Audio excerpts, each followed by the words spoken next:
On se retrouve dans un nouveau vlog. Au programme, on part randonner dans la région de Tekapo et au célèbre Mont Cook.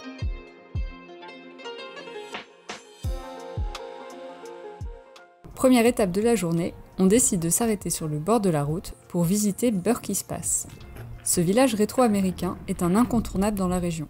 C'est une courte visite où l'on y découvre une multitude d'objets de collection. Des œuvres d'art, des meubles d'une autre époque, la plupart provenant des États-Unis. Il est possible de déguster une glace et un café ou d'acheter un petit souvenir dans la boutique dédiée.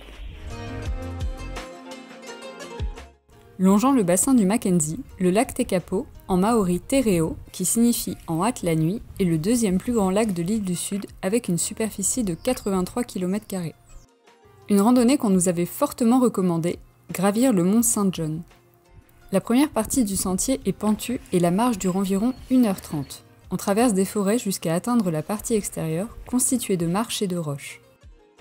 Au sommet, qui est à 1031 mètres, on découvre une vue à couper le souffle donnant sur le lac et les montagnes.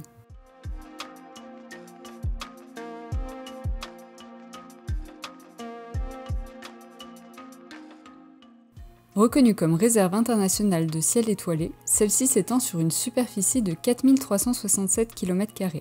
Il y a également un café juste à côté si vous souhaitez faire une pause.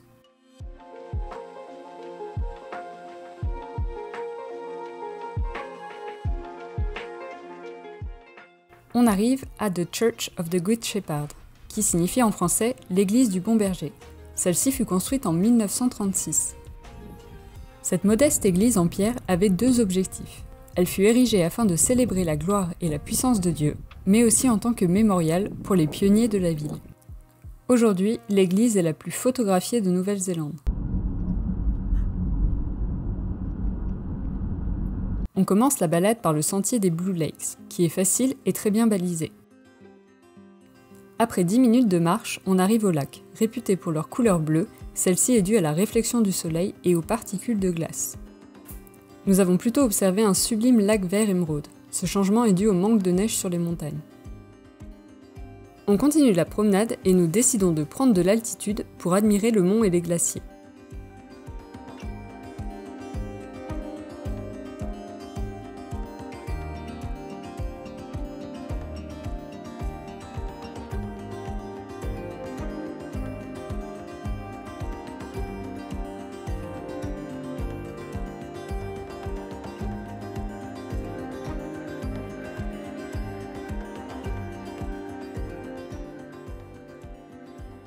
Il faut compter environ 40 minutes de marche pour faire l'aller-retour.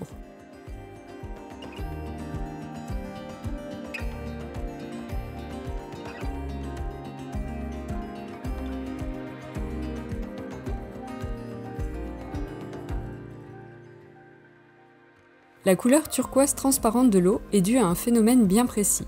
Les cristaux de glace provenant du sommet des montagnes se déposent sur la surface de l'eau et lui donnent cette couleur unique.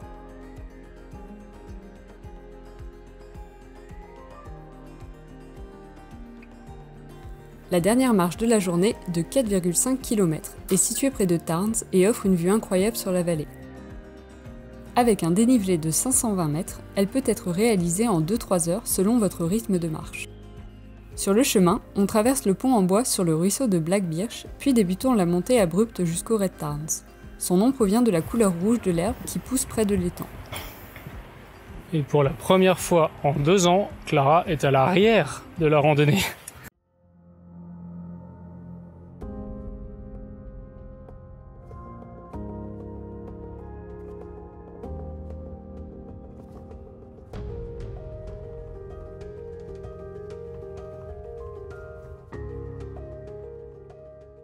En haut, on fait le tour du lac et observons la vue à couper le souffle sur les montagnes. On peut même voir au loin le mont Cook.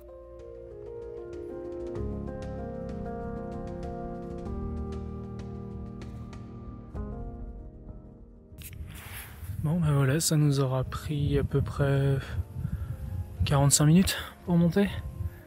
Donc là on est en fait à Red Tarn, ce qui nous donne en fait une vue vraiment 180 degrés sur toute la vallée, avec le mont Cook en prime. Donc là on va voir, il y a des petits bancs pour se poser et admirer la vue, mais derrière il y a un chemin qui continue. Donc je vais voir avec les filles et négocier si on peut continuer à monter et vraiment aller au top de la montagne, hein. Tant qu'à faire, on est à la moitié, autant terminer quoi.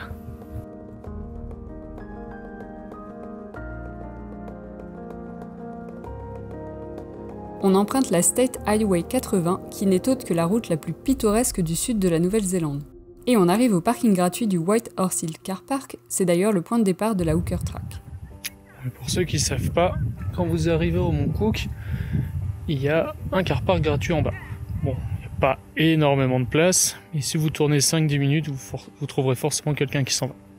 Donc juste, patience.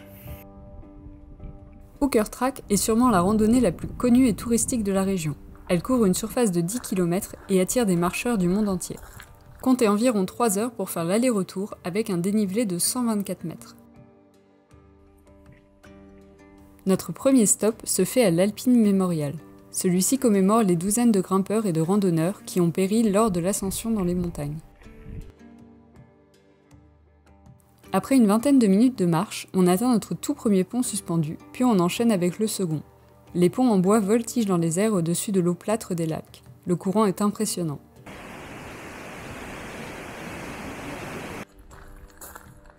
Sur le sentier, on découvre un grand nombre de panneaux de signalisation et d'information. La piste est très bien entretenue.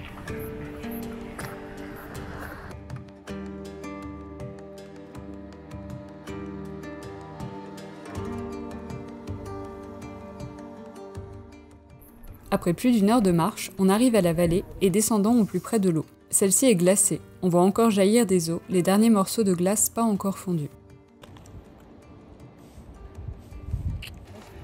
Pris par la météo, on décide de faire demi-tour. Parce que la Nouvelle-Zélande, c'est ça aussi. Il est beau et là il grêle. Là, il grêle. 1h30 sous la grêle.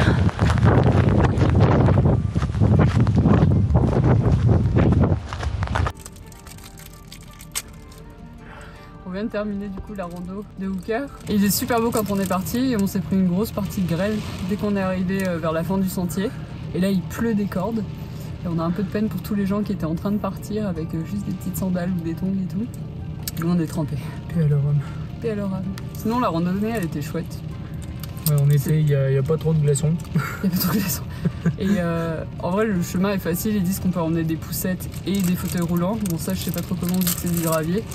Mais le chemin il reste assez accessible. C'est que 3 heures de rando pour faire 10 km. C'était chouette.